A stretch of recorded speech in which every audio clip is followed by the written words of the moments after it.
Go. Well, thank you everyone for the chance to get together again today. We get together most weekday mornings at this time, 8 o'clock Central, or today a couple minutes afterwards due to technical difficulties. But we get together and talk about strategies, tips, techniques, share success stories, and to support each of you. Today, we're going to step back and look at the funding world from more of a global perspective and make sure that we have some common understandings on where money can come from and the relevance. So, and then we're going to also talk about the role of the Opportunity Fund. So it should be shared here on the screen. We know that there's only 3 sources of capital to start or grow a business. Now, underneath each of the 3, there are different options, but we can either get debt, which means we're borrowing money to start or grow a business. The second would be equity, and this is money that's put into the business with the expectation of sharing in future profits. It could be money that the entrepreneur puts in himself or herself. It could be money from family members, investors, so forth.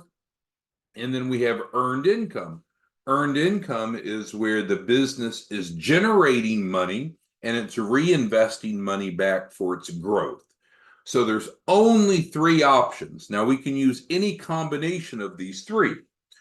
For us, for you and I, what we do with our funding program, especially the new 4-week business funding program that we rolled out recently, we can help clients access capital through any of these 3, any combination of those 3. So if we scroll down a little bit, what do we know?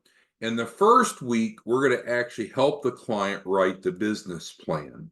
And that's important because that's where we're going through and identifying how much funding the client needs. One element of the business plan is called the uses of funds. And so that's the detailed listing of what we need money for. Sometimes entrepreneurs aren't quite as sophisticated as you are. So sometimes they'll just throw a number out. Okay, I want 100,000, or I want 250,000, or I want $1 million. Well, that's actually not a very intelligent way to approach it. Instead, we should work backwards and say, well, what is it that I need money for? Do I need to buy real estate? Do I need to buy equipment? Do I need a company car or company truck? Do I need working capital? And if it's working capital, what do I need working capital for? Do I need it for payroll, for marketing, so forth? So part of what we're doing in the 4-week funding program is helping the client refine what they need funding for. And then that's also going to help us determine where the money could come from. And in fact, there is a section of the business plan separate from uses of funds. Uses of funds is actually spelled out right here. So that's where we're going to spend it. There's another section called sources of funds. In other words, where's the money going to come from? So let's say in the uses of funds, we put together our list and we said, okay, we need 100,000. Let's do a nice round number. We need 100,000 for whatever it is. So then in the sources of funds, which is the immediate next step in the business plan, we say, well, where do we want that to come from? And again, that ties back to, well, how much of that's going to come from debt, money that we're going to borrow that we promise to pay back. And I know there's different types of debt instruments. There's revolving, there's installment, there's lines of credit, term loans, and so forth. But are we wanting debt? Are we wanting equity? So in other words, am I as the investor putting in some money into the business? Are there others, individuals or entities that's putting money in? And then to what extent do I think earned income can contribute? Now, technically with earned income, that means, of course, the business is open and operating. And that would be ideal because, well, before I comment on that, let's scroll down. So there's pros and cons of each. I was getting ahead of myself. And so I'm going to ask you to help me. We're going to start with debt. So debt means money that we have to pay back. Maybe we don't have to pay it back right away. Maybe we have only interest payments for a while. Maybe we have delayed payments. Don't worry about the structure of debt. But what I'd like you all to help me do now is, what are some of the pros, some of the benefits of an entrepreneur using debt to raise capital? So what I'd like you to do is to type your response into the Q&A, the question and answer. So we're only doing pros at the moment. So I'd like each of you to contribute something. Go ahead and type in. It's like a chat box, question and answer. What do you think are some benefits or pros of using debt, which means borrowing money? All right, so Todd, I think you're off there. I won't state yours. Todd, you're not understanding the question. Debt means that we're going to go borrow, we're going to take a loan. So, for example, a loan is an example of debt. So, what's the benefit of taking a loan? Okay, Eric says leverage, and that's an excellent point. So, one of the pros of debt is leverage, because if we could get a debt, a loan, we could force money into the business possibly more quickly than what we could do if we were just waiting to earn the income. Equity would be an equal alternative. But so leverage is probably one of the main reasons that business owners use debt. They want to have access to more money than what they have to put in themselves. So they use other people's money, like a bank or an investor, and then they can grow quicker. So we'll leave it at that. I don't think anyone else had any other contribution, but that's, I guess, the primary benefit of taking a loan out, a business loan. Why would someone want to borrow money for their business? Well, what Eric said is probably right. It's leverage. So they're using someone else's money, put it in their business, so now they can grow quicker than they would be able to otherwise. So thank you for that, Eric. But everything has pros and cons in life, pretty much. So what would be a con? What would be the downside of using debt to start or grow a business? So everyone should be able to think of some examples or answers here. So Claude, thanks for joining us. Looking for your participation. Pauline, thank you for joining us. We've got 419. So who can think of some cons, some negatives of using debt to start or grow a business? So we're not saying it's still not worthwhile. I'm not trying to talk you out of using debt for your client's capital raise, but there's got to be some consequences, right? What is a con? All right, so Cedric says have to pay it back. That's exactly right, Cedric, right? We all understand if we're going to borrow money for our business, that's great. We have an injection of money that we wouldn't have had otherwise, but guess what? We're going to have to pay it back. There's going to be debt payments that we're going to have to budget for and that we can afford, right? So we need to be crystal clear. We don't want to get confused and think, oh, I'm just going to get 100,000 and it's all roses and chocolates. I don't have to worry about money ever again. No. All right. Well, Daryl brings up another point, and I'm going to actually take the asterisk off to clear up enough space. Daryl brings up a great point. He says, oh, by the way, you have to qualify for it. Let me make this a little wider so it's on the same line. Yeah, and that's, scoot this up a little bit. That's a great point, Daryl, right? Yeah, we've talked before. Just because not you, but just because a person wants money to start or grow a business doesn't mean that they're qualified. Just because they need money to start or grow a business does not mean that they're qualified. They're going to need to be qualified to get debt. It's not automatic. It's not a given. It's not just because I want it that I get it. That's a great point. So those are probably two very significant consequences. So does that mean that we shouldn't use debt? No, just means we need to have a good plan and make sure it makes sense. Because what happens if we go borrow money to start or grow a business and the business goes bust? We still promise to pay it back, right? So great point. So debt is typically what our participants are looking for, and that's fine. We need to plan for our ability to repay it. And part of what we do when we create a business plan are financial projections. And that shows the money coming in. So now we have more money to start or grow a business, but also we need to allocate for the payments. For me, one of the fun questions I get to ask clients that I'm working with frequently is, well, how big of a payment do you want each month? Because when you just ask them how much money you want, they'll come up with some big ass numbers, right? As much as you can get me. I said, okay, great. Let's say we get you $10 million. How much can you afford to pay each month? Oh, about $300. Well, obviously, you're not going to get a $10 million loan with $300 a month payments. So thank you very much, Daryl. That's a great point. We gotta qualify for it, and we got to pay it back. Now, we can help people legally and ethically qualify for loans. So it's not that they can't qualify. I really believe everyone can. And we go through this 4-week process here to help people qualify. But remember, they do have to pay it back. But debt is just one of the 3 things up here we talked about. So we have some other options we need to look at. And again, for each participant, we could do some combination. So now we're on the pros of equity.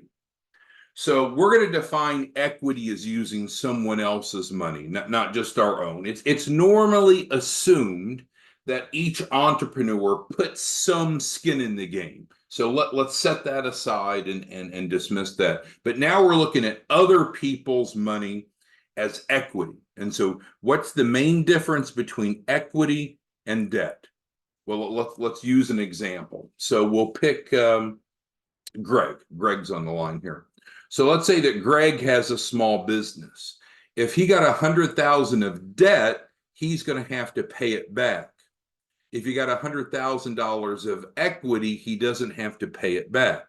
So I guess that would be a significant benefit, right? Do not have debt payments to pay. Because if Greg or any entrepreneur got an injection of equity from someone else, you don't have to pay it back. Because if you had to pay it back, it wouldn't be equity, it would be debt. So what's the main consequence? I'm going to put some asterisks here. What's the main consequence or negative? Eric said it again. Eric is at the front of the class today.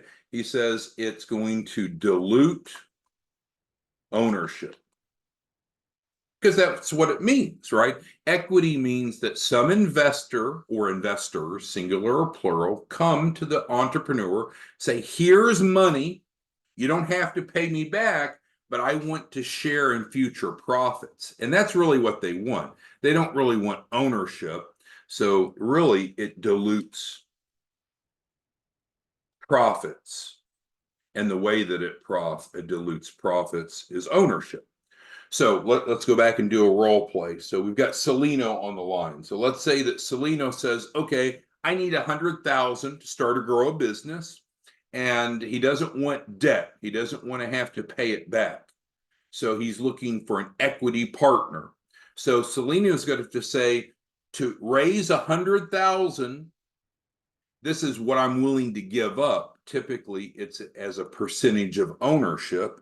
And then when profits are distributed, of course, each of the owners typically would get a proportion of the profits that's equal to what they've injected. That's the way it normally works. Claude brings a great point. Another pro of equity is experience. And so I know that rolled over, but this is all part of the same. So that's right. So sometimes you could bring in an investor partner that brings experience to the table. That's a great point.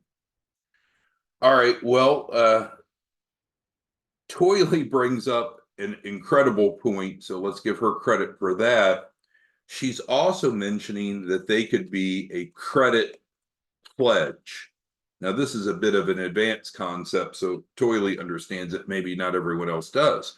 So let's say really what you want or what the client wants is debt, but they don't qualify for it. What if the entrepreneur used a credit pledge, which is really an investor, that instead of putting money in, the investor is pledging their credit. So now they qualify for debt. So it's kind of a little bit of a hybrid. So it's where you bring someone in, they have some portion of ownership, and they agree to use their credit to qualify for debt that would then be repaid. So Toily is exactly right. Sometimes it can be a bit of a hybrid. And we do a lot of this. We do a lot of this where individuals may not qualify on their own, but then we bring in a equity partner that then allows them to qualify. Great point. All right, so let's move on down to the third scenario. So we said at the beginning, there's only three ways, three sources of capital to start or grow a business. Debt, which we've talked about, which essentially means money that we have to pay back. Then there's equity, which in short means money that we don't have to pay back, but we're now going to have to share profits. Because otherwise, why would someone give you money? Unless it's just a gift, which is planning to fund a business through gifts is not a very good plan. That's not a normal plan. Could it happen? Of course it could happen. Gifts and grants would be a category that is really outside the normal scope of what we do. But for those of you that mention gifts or grants, theoretically, that could be a fourth category. But in general, if people are going to give you money into the business and they don't plan to be paid back, then their goal is to share in future profits. And that's what you think of as an investor. And then Claude brings up a great point that when you do equity deals, you draw up what the terms are. And it could be a convertible instrument. Again, another advanced concept where you have the ability to pay them back or buy them back out. So now you're not sharing profits or sharing ownership. But without getting too complicated, let's go to the third category. So earned income. So obviously earned income is not debt. It's not money that we have to pay back. And it's not equity. We're not diluting ownership or profits. Earned income, think of it as reinvesting. Well, let's go ahead and label this. So debt is money borrowed that must be repaid. So that's a synopsis. Equity is sharing profits, ownership. And then earned income would be summarized as reinvesting money from the business. So let's say that we get a big contract and we make $100,000 of profit. And instead of taking that 100,000 and paying it out as a distribution, as bonuses or what have you, the dividends or what have you, then we're actually going to reinvest it. So who can think of a pro? What would be a benefit of earned income? Why is that good for most small businesses or for some small businesses? All right, so Jeanette says, well, no repayment, no dilution. That's right, right. So earned income is using money that comes through the business, and so then it's not debt and it's not equity, so it's not either of those. Who can think of cons? And Claude also says maintaining ownership, which is right. But what's a con? Because if earned income, and I'll give you a hint, by the way, earned income is the best. It's the best. There's no doubt in anyone's mind that's logical and financially literate that wouldn't say that earned income is the best of the three. So then why don't we just do that? Well, because often not available, right? Sure, will my keyboard stop there. There we go. So it's often not available, right? If the business is not generating earned income and generating profit, then it doesn't matter if we would like to do that. It's just there's no money to do it. Otherwise, that's probably what most businesses would do. And then the other, as Claude mentioned, is it's often slower, because if we go borrow money, we could get that pretty quickly. If we go get an equity injection, we could get that pretty quickly. But usually it takes a while to earn income. So does each client have to pick one of these three? No, we can do any combination of the three, and we account for that when we build the business plan here in week one. And so we'll educate them and help them understand that they have those three options.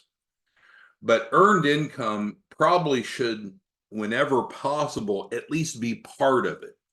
I talk to so many entrepreneurs, and I guess it's easier to say, well, I don't really want to think about earning income right now. I just want debt. I just want debt. I want lots of debt. I want lots of big payments to pay back. And you say it that way, it's like, well, that didn't sound so good anyway. But we need to get earned income as quickly as possible. So let's dig into that a little bit more.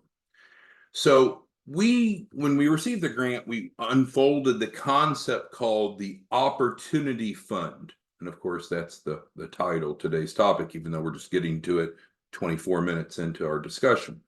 So the Opportunity Fund is designed to provide daily deposits into their business bank account. Well, what would be the benefits? Why would, and I know it sounds ludicrous, but why would a business want to have daily deposits, even if they're very early stage? Well, number one, it gives them more liquidity, so they have money to spend. It improves their bank rating. Maybe you don't know this, but you should. Banks have a rating system of the strength of the bank account of each client, and it's based upon the average daily balance. And so there's a little bit more to it, but I'll just summarize with that. So if we could have more earned income that increases our liquidity, it improves our bank rating. Are there other benefits? There sure are. It improves our financials. So now when we go to the lender with our business plan that we're building, we can show that the business is economically alive. It's not a zombie business. It's not pre-revenue. It actually at least has some income coming in. And if you don't think that that makes a significant difference, you're crazy. Now, does that mean we can't get funding for a pre-revenue business? Not saying that.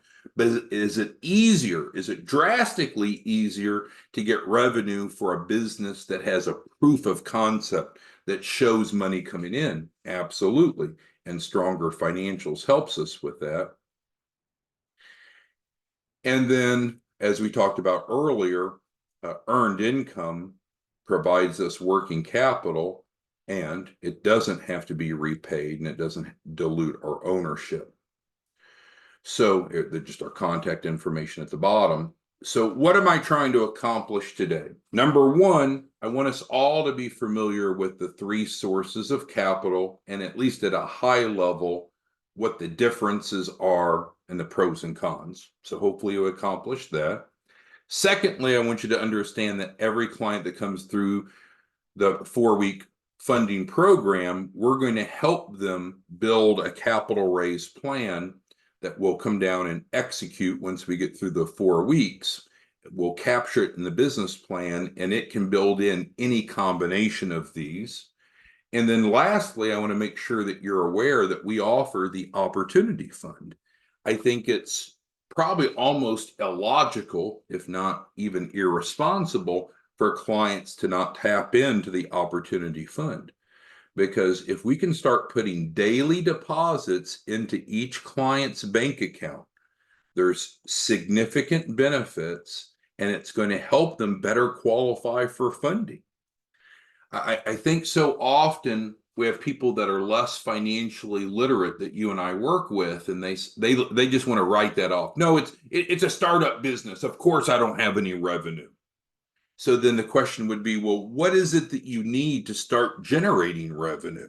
I need $1 million. Well, do you really need $1 million to start generating revenue, or is that to reach some sort of optimal growth? What do we need right now to start generating some income? What's the minimum amount of either debt, equity, or earned income that we would need to start making some money? Because the sooner that we can start making money and show earned income, the stronger we are. And if the client just doesn't see a path to earned income immediately, we encourage them to take advantage of the opportunity fund so we can supplement, so we can start pushing cash into their business bank account every day, even if their core business isn't yet able to. So with that, who has questions on anything that we covered today? Again, we covered the 3 sources of capital. We talked a little bit about the pros and cons of each. And then we also reiterated the importance, the vital importance of the opportunity fund. And if you're not comfortable suggesting to your clients that they leverage the opportunity fund, you and I probably should talk, because it's negatively impacting your clients if they don't know that they have access to daily deposits from the get-go, even before they've qualified for debt, even if they've not attracted investors. All right, so Samson's asking about equity and ownership, and do we have access to investors? Yes, yeah, we have an investor group that we work with.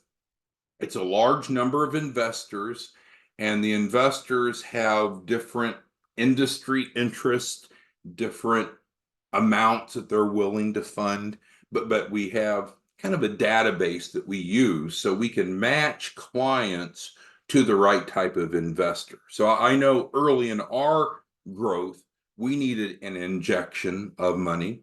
I didn't want to have debt.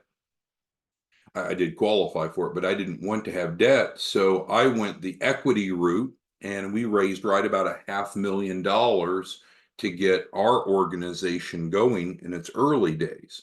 And that was a gentleman that's a CPA. And so he brought experience, which someone had mentioned earlier, and knowledge, and it worked out remarkably well. So we can help clients through the 4-week funding program build a capital raise strategy incorporating any combination of these 3.